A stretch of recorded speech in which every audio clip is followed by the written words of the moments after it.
I'm willing to bet $5 that you probably have been storing your wine wrong, or you at least used to. Let me explain. Wine is extremely temperamental, which means it needs to be stored in the proper conditions for it to actually last. So let's talk about how you should be storing your wine. Let's go.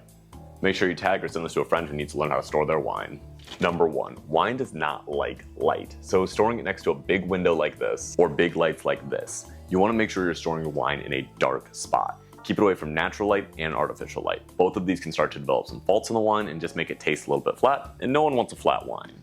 You also want to make sure it's in a cool environment. You don't want any extreme temperatures. This is going to start to develop some faults in the wine as well.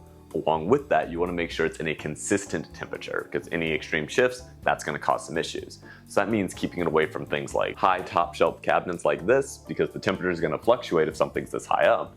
And also keeping away from vents like that. The vent's going to be blowing out either hot air or cold air, and that's going to change the temperature. That's the closest vent that I have that I can point at. Here are a couple more tips for you. You should also consider getting a vacuum sealer. What this is going to do, it's going to remove all of the air from the top of the bottle so the wine doesn't get oxidized and again, go bad. It'll just make your wine last a little bit longer if you didn't finish it that night.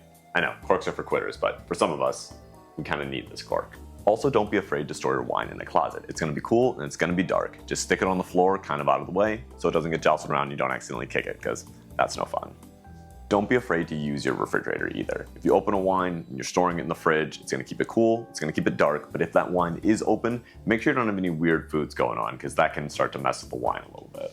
Get a wine fridge. This is going to be a great investment if you have the capital for it. It keeps your wines at a steady temperature, and it also kind of keeps them organized for you. So getting one of these is super useful. Storing wine does not have to be super complicated. Just keep it out of the light, keep it somewhere consistent temperature, and make sure that it's a cooler temperature. Do that, you're going to be good to go. Make sure you send this to someone who needs to learn how to store their wine so they can stop ruining a good bottle. Cheers, guys.